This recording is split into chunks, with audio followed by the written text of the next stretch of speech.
Genau, das war nämlich das Projekt. 180 Kilometer zu Fuß um den See. Klappt das oder klappt es nicht? Was das mit uns gemacht hat. Es war ja jetzt nicht einfach eine Tageswanderung oder ein kleiner 20-Minuten-Marsch.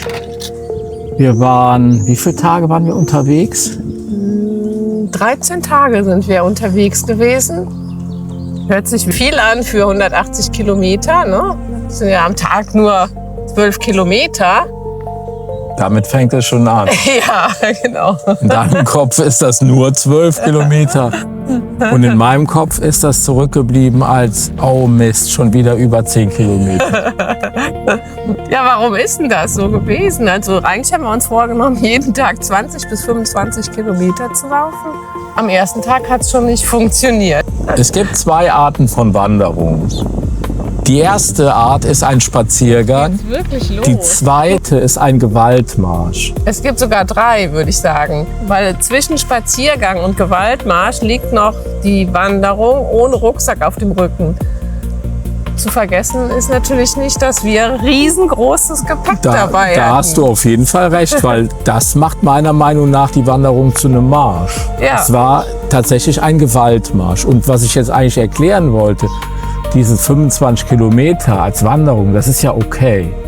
Aber 12 Kilo Gepäck hinten drauf und dann die ganze Zeit so. Und es fing sofort damit an. Also es fing sofort damit an, dass wir von einem Ort in den anderen gewandert sind und dann ging es nur noch hoch.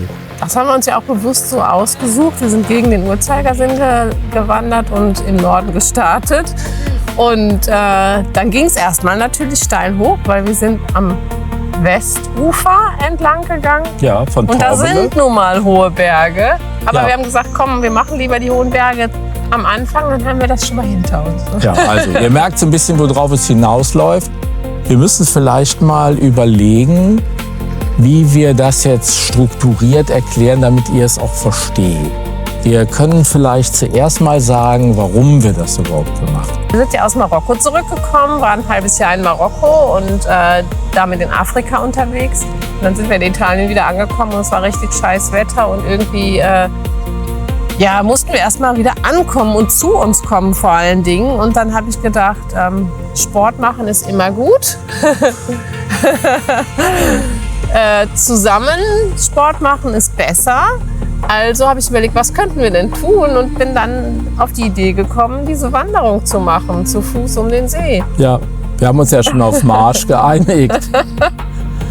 Ich habe mich da reinziehen lassen, weil ich gesagt habe, ein See ist doch schön, da kann man ab und an mal reinspringen. Der hat ein flaches Ufer und der hat einen Weg, der einmal komplett um den See herum geht. Hast du gedacht? Diesen Weg wird es sogar irgendwann mal geben, wenn diese berühmte Fahrradautobahn da fertig ist. Aber die Realität sah ja völlig anders aus. Ja, genau, wie du schon gesagt hast. Am Anfang ging es steil berghoch, erstmal vom See weg. Weil es nicht ging. Man konnte nicht am Seeufer lang gehen, sondern von Torbole bis nach Riva konnten wir schon noch prima am Seeufer entlang gehen. Das sieht dann so aus wie hier etwa, dass hier überall Wege sind und Leute, die joggen und Leute, die sich da einfach relaxen und man hat immer Seezugang. Also Torbele war ja unser Basecamp, wo wir uns vorbereitet haben. Und da hat es mich am allerersten Tag des Basecamps gepackt und ich bin alleine, ohne Alex, schon mal 13 Kilometer die Punale hochgegangen. Wir erklären gleich, was die Punale ist, um überhaupt mal das Feeling zu spüren, was machen wir hier denn überhaupt. Ja, und da bist du ganz glücklich wiedergekommen. Ne? Hast gesagt, das ist echt ein schöner Weg und ich freue mich total darauf. Und jetzt bin ich gut vorbereitet. Lass uns morgen starten. Ja, also ist vielleicht ein guter Tipp für Leute, die jetzt das ähnlich machen wollen. Ist ja jetzt egal, ob es jetzt der Gardasee ist oder einen anderen Gewaltmarsch. Kommt mal an, nehmt euch ein paar Tage Zeit, bereitet euch darauf vor. Weil 180 Kilometer sind 180 Kilometer. Das macht man nicht mal eben so. Na? Genau. Tipps haben wir ja noch ein paar mehr für die ganze Strecke. Ne? Wenn man es einmal gemacht hat, dann fallen einem gute Tipps ein. Also hätten wir gerne gehabt, solche Tipps. Ich hatte zum Beispiel das wäre auch für mich so ein Tipp gewesen. Lasst es langsam angehen. Wir sind ja von Torbolo nach Riva gegangen. Ne? Und dann sind wir erstmal frühstücken gegangen. Das fand ich irgendwie gut. Ja, war ein guter Einstieg. Erstmal Kraft sammeln. Ne? 6 Kilometer gewandert und dann bei einem kleinen Frühstück mit wenig Essen erstmal Kraft sammeln und dann Richtung Ponale gehen. Vielleicht wundert ihr euch, warum das so beknackt aussieht beim Weg auf dem Rücken. Da ist natürlich alles dabei, was wir auch für Mr. Tingle brauchen. Der braucht ja sein Katzenklo, der kann ja nicht im Zimmer irgendwo auf die Toilette gehen, so wie wir. Deswegen Katzenstreu, Katzenklo. Natürlich Katzenfutter. Die MacBook, Katze. iPad, alles hinten drin. Und Klamotten zum Anziehen. Vielleicht magst du noch mal erklären, was die Ponale ist. Die Ponale ist die alte Autostraße, die dann dort in die Berge führte. Eine ganz schmale Straße, also nicht zweispurig oder so und auch kein Fußgängerweg oder so. Also wirklich ein kleines Sträßchen in die Berge, was jetzt heutzutage, weil es viel zu gefährlich war, gar nicht mehr als Autostraße benutzt wird. Heute ist es eine Fahrradstraße oder ein Fußgängerweg. Sehr schön gemacht, sehr sehenswert mit vielen schönen Ausblicken. Am Anfang sehr, sehr frequentiert und am Ende unserer Wanderung entmündet das Ganze in einem Pass. Also ich denke auch mal, früher, als die Autos da noch fuhren, die hatten dann da mit ähnlichen Dingen zu kämpfen, wie wir jetzt zu Fuß oder die Radfahrer dort. Und das war eigentlich schon Abenteuer genug. Sag noch, wie das hier heißt. Mensch, Passo Rochetta. Rochetta. Wir sind hier oben am Passo Rochetta angekommen und sind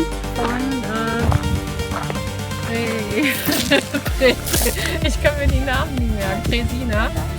Sind wir jetzt fast 700 Höhenmeter hochgegangen. Immer hoch, hoch, hoch, hoch. Also es ging wirklich kein einziges Mal bergunter. Und jetzt sind wir mit dieser tollen Aussicht hier belohnt worden. Wir können hier schön auf den Gardasee gucken und müssen jetzt irgendwie wieder runterkommen. 1300 Meter, bis wir dann wieder am Ufer sind. Ich bin gespannt, was da jetzt auf uns zukommt. Abmarsch!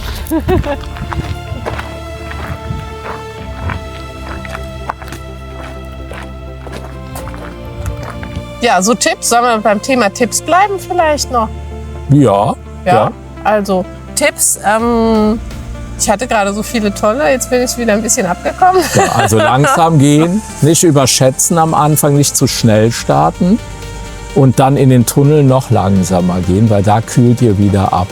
Wir sind leider bei einer Affenhitze gestartet, kann man sich ja auch nicht aussuchen und konnten uns dann in diesen vielen Tunneln, die auf der Ponale sind, also Autotunnel, die noch so zum Teil noch so aus dem Fels geschlagen sind, historisch, da kann man sich schön drin abkühlen. Ja. Das wäre so mein erster Tipp. Geht da hoch und entkommt sehr schnell den Touristenmassen. Das ist auch wichtig. Zweiter Tipp, da hätte ich jetzt was Gutes. Man kann ganz spontan seine Unterkünfte buchen. Also bucht nicht alles im Voraus und plant nicht die ganzen 180 Kilometer mit den einzelnen Zwischenstopps, weil man weiß nie, wie das Wetter sich entwickelt, wie die Kräfte mitmachen, die Lust mitspielt, ob einfach mal ein Tag Auszeit angesagt ist. Da macht ihr euch nur Stress, wenn ihr vorher die Unterkünfte bucht. Irgendwo findet man immer was. Also selbst jetzt, wir waren ja da, als Pfingsten und Fronleichnam war, also sowohl viele Urlauber aus Deutschland kamen an und auch ganz viele Italiener waren am See, aber wir haben trotzdem immer was gefunden. Das ist ein super Tipp, weil der entstresst auch noch mal, hat uns einige Male auch gerettet, weil wir konnten, wenn wir kaputt waren, das erstbeste Hotel nehmen. Wir konnten, wenn wir Lust haben, noch die ein oder andere Hotelkooperation machen mit den Betreibern. Und wenn wir Zeit hatten, konnten wir auch sagen, heute ist uns mal nach dieser Art von Übernachtung oder heute gehen wir mal Agriturismo. Wenn wir uns wohlgefühlt haben, sowohl vom Ort her als auch von der Unterkunft her, da sind wir auch tatsächlich mal 2 Tage geblieben. Ja. Ne? Weil Zum Beispiel in Limone, den Ort, den fanden wir nur abends schön, weil tagsüber zu viele Touristen da waren. Den wollten wir uns natürlich dann anschauen. Und dann haben wir 2 Nächte in Limone verbracht, wo wir auch eine Kooperation dann gehabt haben mit einem ganz tollen Apartmenthaus direkt am Berg. Ja. Und deswegen sind wir dann 2 Tage dort geblieben. Wenn ihr euch ein bisschen tiefer informiert, werdet ihr sehen, dass ihr auch mit dem Zelt und auch auf Hütten dort wandern und übernachten könnt. Das hatte uns so ein Einheimischer erzählt, der fragte nämlich nach unserem Zelt. Erinnerst du dich auch noch? Und da ist mir das auch in den Sinn gekommen. Aber für unsere Art des Marschs hat sich das nicht rentiert, weil du wirst ja dann in dem Zelt noch kaputter. Du brauchst immer diese Anstrengung, Mega-Anstrengung, Regeneration und dann auch die Pause. Und wir brauchten dann, als wir einmal über den Pass rüber waren und vorher haben wir ja einmal noch mal zwischen übernachtet, ne? Und dann runter nach Limone gegangen sind, War nämlich was eine Horrorwanderung ist. Da brauchten wir 2, 3 Tage Pause. Abwärts. Ja, Ja. über eine alte Römerstraße. Also die Römer werdet ihr da lieben lernen. Oder auch nicht, ne? Die Straßen waren nämlich nicht so toll. Ja. Sehr anstrengend zu laufen. Hast Aber- du noch einen Tipp? Ja, ich habe wirklich den Tipp, die Ponale hochzugehen und in dem großen Fregasina da zu übernachten, weil das ist ein typisches italienisches Bergdorf, wenig frequentiert. Das war uns jetzt so wichtig auf unserer Tour. Und da macht ihr vielleicht den ersten Stopp und esst auch ordentlich was. Da gibt's fantastisches Essen. Jürgen kommt irgendwie nicht weg von dem ersten Stopp. Ich hätte aber auch noch einen Tipp grundsätzlich, also jetzt nicht mit der Ponale zusammenhängend und nicht mit Pregasina. Und zwar, es gibt ganz viele verschiedene Möglichkeiten, sich da alternativ anders auch fortzubewegen, weil es gibt natürlich auch Stellen, da geht's einfach zu Fuß nicht weiter oder nur über Umwege weiter, über viele Höhenmeter weiter. Und die sind wir auch teilweise umschifft tatsächlich. Also die Schiffe, die fahren auf dem Gardasee praktisch von jedem Ort zum nächsten. Also die verbinden die Orte miteinander und gerade im Westen der Insel, wollte ich gerade schon sagen, im Westen des Sees, wo die hohen Berge sind, da kann man dann auch mal eine Strecke mit dem Schiff fahren. Ja, und meidet die Tunnel. Geht auf keinen Fall in die Autotunnel rein, auch wenn das anscheinend erlaubt sein soll und auch in einigen Gardasee-Foren heiß diskutiert wird. Das ist lebensgefährlich. Und jemand schrieb halt, man soll sich eine Warnweste anziehen und dann mit dem Fahrrad durch den Tunnel fahren. Ja, wenn ihr es machen wollt, macht, aber das ist irre, weil der Tunnel ist erstmal irre lang und danach habt ihr auch keine Ausweichmöglichkeit. Es kann halt sein, dass ihr ein paar Kilometer mehr oder weniger lost radelt, nur von Punkt A zu Punkt B zu kommen. Gefährlich, ganz gefährliche Sache. Wir haben es selber gesehen und wir haben auch die Unfälle gesehen, die dann natürlich vor den Tunneln dann auch in Form von Mahnmalen ausgestellt sind. Und wir werden auf keinen Fall die Tunnel außerhalb mit unserem Bronco passieren. Und so ein Riesenfahrzeug und auch die riesen LKWs, die da durchfahren, die hier sind höchst gefährlich für euch. Genau, um an der Stelle die Gefahr zu umgehen, kann man da auch mit dem Bus ganz gut mal ein Stück zurücklegen. Ja, und das war das ja ist auch legitim, dieses Abkürzen. Die ganze Runde geht halt 140 Kilometer und durch dieses Umgehen der Probleme geht man sowieso 40 Kilometer mehr. Und das ist jetzt in unserem Projekt, war das völlig legitim, auch mal am Anfang dort, nachher haben wir es ja auch kaum mehr gemacht, dann entweder mit Bus oder mit dem Schiff oder wie auch immer zu fahren. Ja, genau. Ist auch mal ganz schön, so eine kleine Schiffstour da zwischendurch mit einzulegen. Ne? Man muss sich da ja nicht stressen. Also Ja. wer diese Tour in Angriff nimmt, der ist ja auch in seiner Freizeit da normalerweise. Ja. Und, sollte die Zeit auch genießen können. Jetzt wollen wir ja auch heute diskutieren darüber, was diese 180 Kilometer mit uns gemacht haben. Mich haben die entschleunigt. Ich kam mal wieder in einem Wahn an in Italien.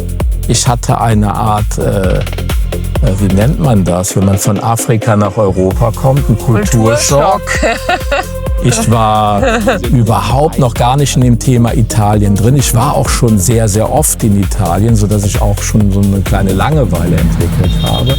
Und ausgerechnet sind wir dann am teuersten und größten See Italiens angekommen und finden uns da in so einer Promi-Welt wieder. Und ich dachte, hey, was soll man hier überhaupt? Lass uns ganz schnell nach Slowenien weiterfahren. Und dann hattest du ja diese gute Idee. Ja, dann hatte ich die Idee mit dem See, genau. Was hat das mit mir gemacht? Also ich habe dadurch einen freien Kopf bekommen. Ja. Ich konnte dabei meine Gedanken sortieren, habe mich viel auf diese Reise, sag ich mal, die Wanderung konzentriert, fokussiert. Viel mit Planung mich beschäftigt. Wie kommen wir von A nach B? Und das hat irgendwie den Kopf freigeräumt für neue Themen, die wir jetzt angehen können. Wir haben wenig konsumiert auf dieser Wanderung. Das war auch sichtbar. Wenn ihr euch die Bilder anschaut, dann seht ihr zuletzt bei einem Menschen immer das Gesicht. Wenn das Gesicht schmaler wird, hat der andere Körper sich dann auch, oder der Rest des Körpers sich dann auch entsprechend entschlackt und auch natürlich Gewicht verloren. Und ich denke mal, wir werden da auch erheblich an Fett und Gewicht reduziert haben, weil der Körper dann natürlich auch in so einen Rhythmus kommt. Ey, wann geht's endlich wieder los? Ich möchte jetzt wandern können oder halt nach Tag 2. Ich werde keinen einzigen Meter mehr gehen, weil ich habe so einen Muskelkater, der hat 5 Tage angedauert. Da musst du erst mal 2, 3 Tage Ruhe geben, also auf den Körper hören, will ich damit sagen. Ja. Ich habe gut gelernt, mal wieder auf meinen Körper zu hören und habe mich dann am Ende, wo wir jetzt am 10. Tag oder sowas waren, dann auch schon richtig wohl gefühlt und gesagt, komm, die nächsten paar Tage schaffen wir dann auch noch. Ja, genau. Also es hängt auch immer ganz viel von der Einstellung ab, wie man morgens so eine Tour angeht. Das hat man bei Jürgen immer ganz doll gemerkt. Er hat dann oft gesagt so, oh, ich komme heute nicht in die Gänge und oh, das ja, ist wenn man alles losgegangen so schwer. war. Ja, genau. Stimmt. Dann habe ich mal versucht, dich so ein bisschen zu motivieren und habe gesagt, hey, wir sind heute gar nicht so weit unterwegs und wir haben heute keine Höhenmeter, die wir da schaffen müssen. Jetzt gehen wir ein bisschen positiv an die Sache ran. Und es ging immer an Kilometer 3 los, wo der innere Schweinehund kam und sagte, heute willst du doch wohl nicht weitergehen. Und es ging los, wenn es extrem heiß wurde. Und wir haben uns da, auch wenn du das jetzt verneinen wirst, an manchen Stellen einfach übernommen. Wir haben uns wirklich zu viel vorgenommen. Ich erinnere mich an eine Stelle, wo es dann von Pregasina über den Pass ging. Ein richtiger Pass, so wie man es auch mit dem Auto fahren kann, sind wir dann zu Fuß gegangen.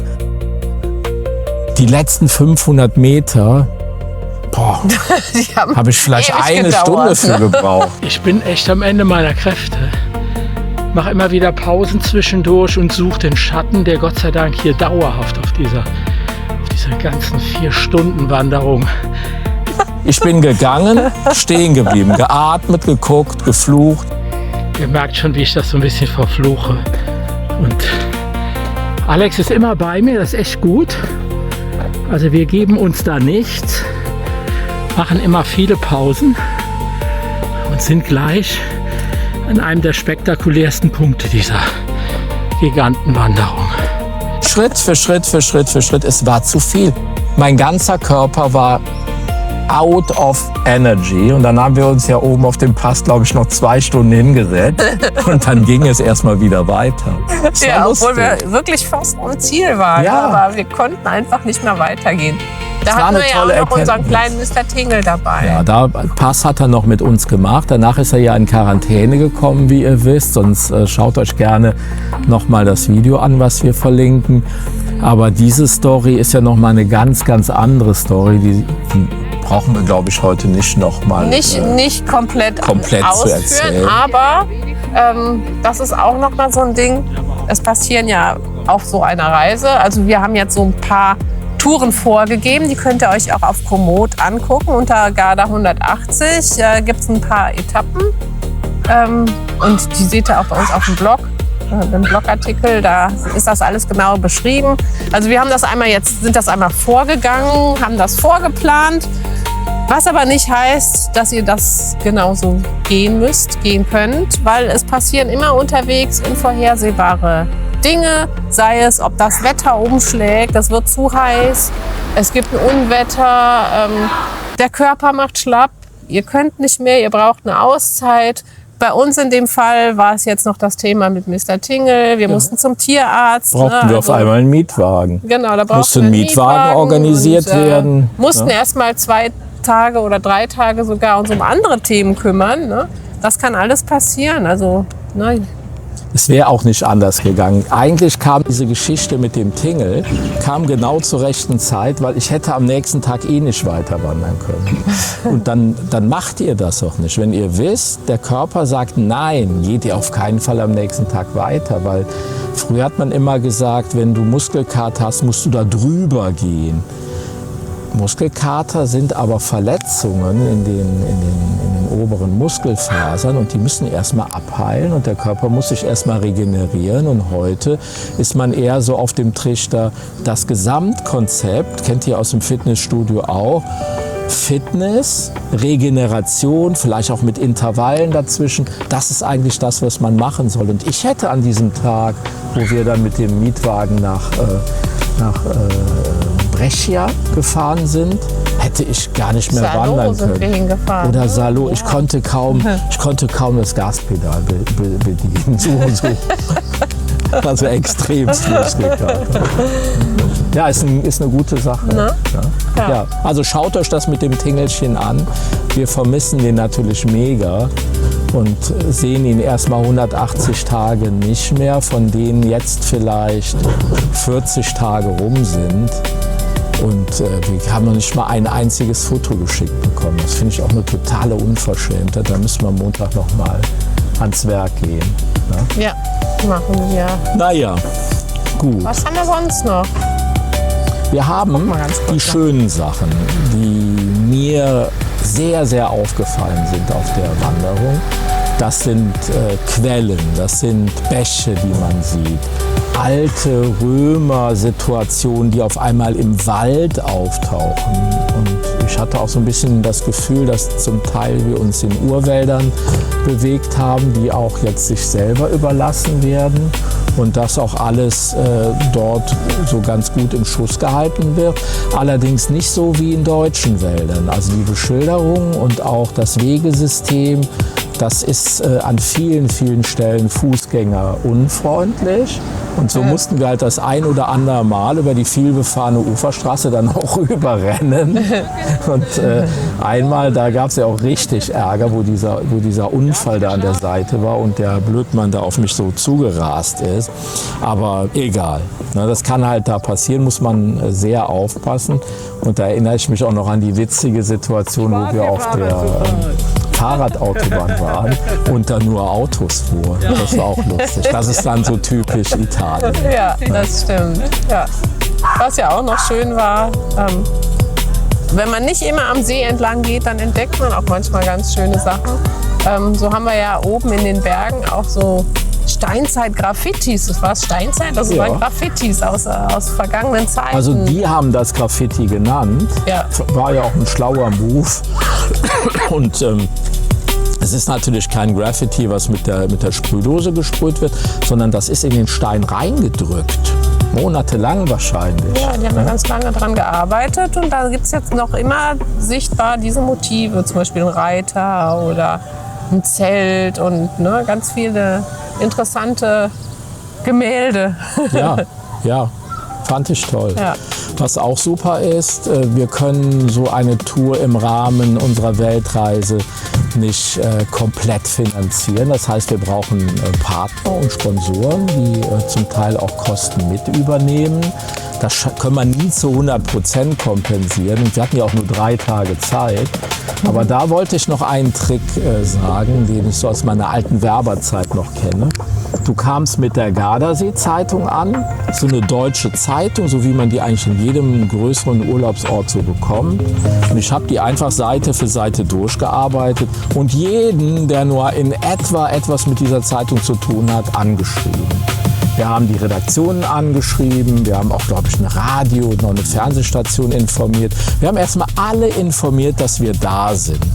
und eine Landingpage gebaut, wo wir sehr professionell drauf geschrieben haben, was wir als Gegenwert für eine Unterstützung bieten.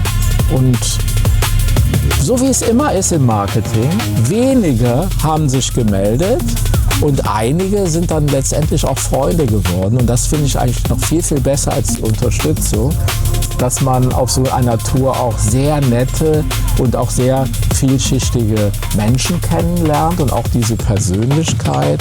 Das war ja auch an diesem Graffiti so, dass wir da so ein tolles Pärchen, die auch total open-minded waren, kennengelernt haben, sind wir dann noch ein kleines Stück mit zusammengewandert. Und das ist mir auch noch gut im Gedächtnis geblieben. Ja, das war schön. Ne? Wenn man offen ist für Menschen und Leute kennenlernen möchte, dann geht das da natürlich auch. Ja. Ja, war sehr schön.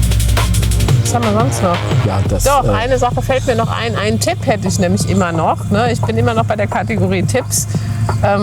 Und zwar geht auch ruhig mal andere Strecken, auch vom See weg. Wir haben ja einmal so eine Tour gemacht. Das hatte zwar auch einen bestimmten Grund, aber auch einfach so, wenn ihr da unterwegs seid, macht das ruhig mal. Wir sind dann einfach in die Weinberge einmal gegangen. Ne? Wir sind nicht einfach in die Weinberge gegangen. Wir sind wieder 10 Kilometer von der Route abmarschiert. Ja. Und die konnten wir dann Tage später, weil wir da eine Produktion hatten, auch wieder wegmarschieren. Aber es hat sich gelohnt. Ja, aber das hört sich so an, als wenn wir da mal kurz mal so einen kleinen Schlenker gemacht haben. Alles, was wir da gemacht haben, hatte immer mit Gewalt zu tun, gegen meine Person. Und das ist jetzt natürlich lustig gemeint, aber das soll auch so ein bisschen die Situation widerspiegeln, dass wir uns da nichts geschenkt haben. Da sind wir schon so ein bisschen stolz drauf. Ja, aber es hat sich auch gelohnt, dieser Umweg. Es hat sich super gelohnt. Weil ansonsten wären wir gar nicht in die Weinberge gekommen und wir haben da eine der schönsten Unterkünfte gehabt auf der ganzen Tour. Ja. Wird man dann auch mal belohnt mit einem Gläschen tolles Wein. Frühstück mit Pool und tolles Abendessen. Das war richtig nett. Geht auch mal weg vom Lugana. Jeder möchte euch am Gardasee Lugana verkaufen.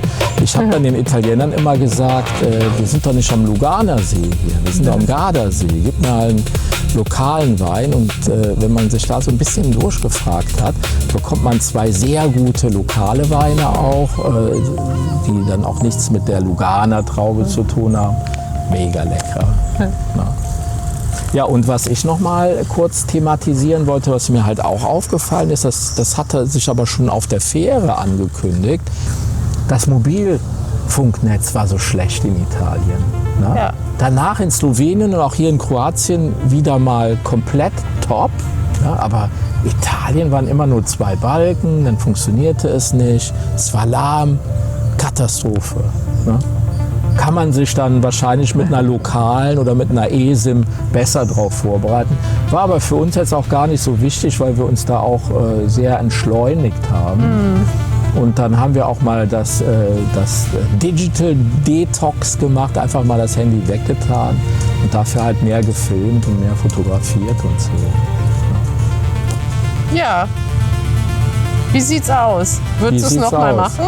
Ich würde es auf jeden Fall nochmal machen. Und ich würde vor allen Dingen jederzeit wieder eine Sidequest machen. Weil so eine Sidequest, das ist etwas, wo man sagen kann, da misst man sich dran.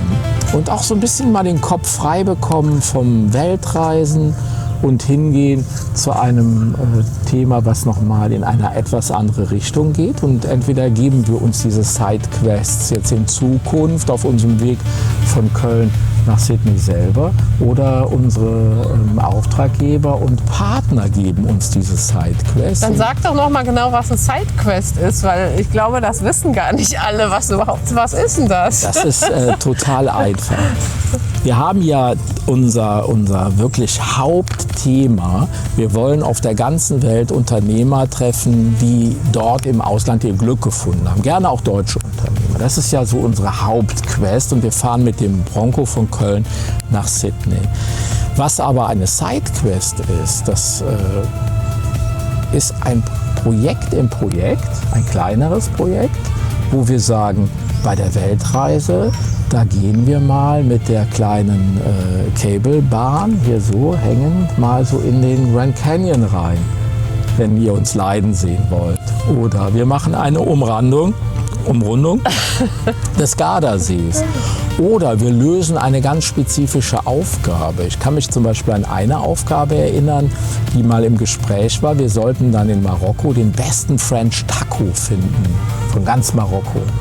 Und das sind so Sidequest-Projekte. Und da kann ich mir in Zukunft auch sehr gut vorstellen, dass wir uns auch mal einer Sidequest von einem anderen Creator anschließen. Das muss ja nicht direkt Seven vs. Wild sein, aber es kann ja auf jeden Fall etwas sein, wo man sich meinetwegen mit dem Mann mit dem Bart zusammenschließt und sagt, komm, wir gehen jetzt mal 3 Wochen in die Wüste mit einer Flasche Wasser und gucken, ob wir wieder rauskommen. Das machst du dann alleine. Ja, das ist aber, glaube ich, auch für Robert keine Erfahrung mehr, weil ich sehe, wie er gerade leidet. Und hier auf jeden Fall nochmal ein Shoutout zu dir, lieber Robert. Du machst das schon gut mit deiner Wanderung von Leipzig nach Singapur. Und ja, jetzt haben wir wieder Leute, die rumwundern im Bild, aber das ist auch auf unserer Reise ganz normal. Das zieht eigentlich so das Thema, was wir besprechen, an. Und manchmal steht ja so eine ganze Traube von Leuten dabei, wie ihr das vielleicht schon gesehen habt. Haben wir sonst noch was? Ja, wir haben das Ende noch, weil am Ende, wo wir auch so ein bisschen gefeiert haben, es gab ja nichts, es gab ja nur eine Flasche Bier. Da hatte ich wirklich so das Gefühl, boah, wir haben richtig was geschafft. Na? Ja. Und dann mussten wir ja wieder das letzte Stück mit dem Bus fahren, sind dann in Torbele angekommen und sind dann auch wieder hochmarschiert, wo der Bronco stand. Und da fiel sowas ab. Also das war nicht einfach nur, wir machen jetzt mal 13 Tage diese Umrundung des Sees. Wir haben es geschafft. Sondern wir haben diese Challenge Tatsächlich und geschafft. diese Sidequest dann auch geschafft. Und man hatte auch dieses Gefühl, ja, jetzt kann man natürlich sagen, warum? Wollten wir auch heute klären. Ja, weil wir das uns praktisch auferlegt haben und wir wollten das rausfinden. Und weil wir es wollten. Und weil wir es wollten. Also Genau. als wir losgegangen sind, ich mit dem schweren Rucksack und noch mit Katzenstreu und Katzenfutter hinten drauf die ersten Tage, da habe ich schon nach 20 Minuten gedacht, wie soll ich das schaffen, mit diesem dicken Rucksack hier die Berge hoch und runter zu gehen. Aber ich dachte, naja, das lasse ich mir jetzt nicht anmerken und ich beiß die Zähne zusammen und irgendwie muss das jetzt klappen. Und am Ende des Tages war es dann gar nicht mehr so schwer. Also Nein. irgendwie habe ich mich an dieses Gewicht gewöhnt und es hat dann funktioniert. Und da war ich dann auch stolz drauf, dass ich wirklich die ganze Zeit meinen schweren Rucksack selber getragen habe und nicht Jürgen das auch noch auf den Rücken gebunden hat. Wir haben das ja auch richtig gemacht und das ist dann auch wirklich mein Abschlusstipp. Wir sind nach der Eat the Frog Methode vorgegangen. Wir haben gesagt, das schlimmste Stück in den ersten 2 Tagen und auch das Stück, was am wenigsten planbar ist, weil es auch sehr unklar war, wie man jetzt am See weiterkam. Also sind wir bergauf, bergunter bis nach Limone und haben dann den unangenehmsten Teil und den größten Frog, also den größten Frosch zuerst gegessen. Ja, Und wobei das hat die Sache einfacher gemacht. dieser Frog, also wenn ihr die Tour auch gehen möchtet, das ist für mich war das fast die schönste Etappe, die ersten 2 Tage. Dieses tolle Hochgehen der Ponale und dann durch die Berge wieder runter. Du siehst das anders, aber ich... Nee, das war wirklich landschaftlich gesehen einmalig.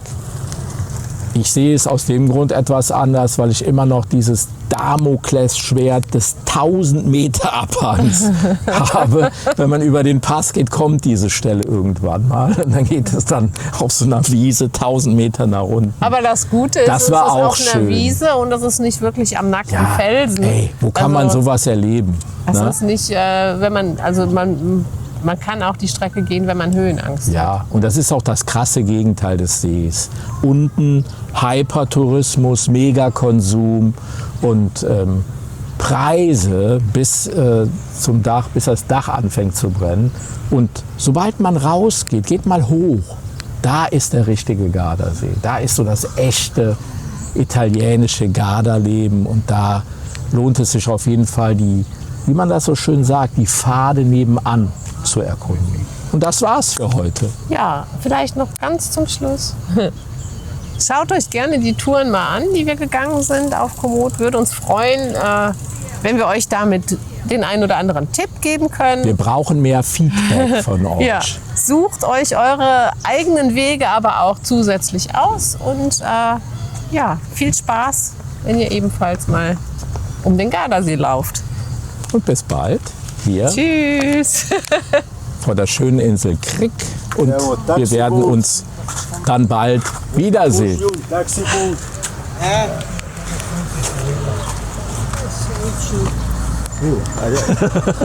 Yeah, you sleep. No problem, no problem.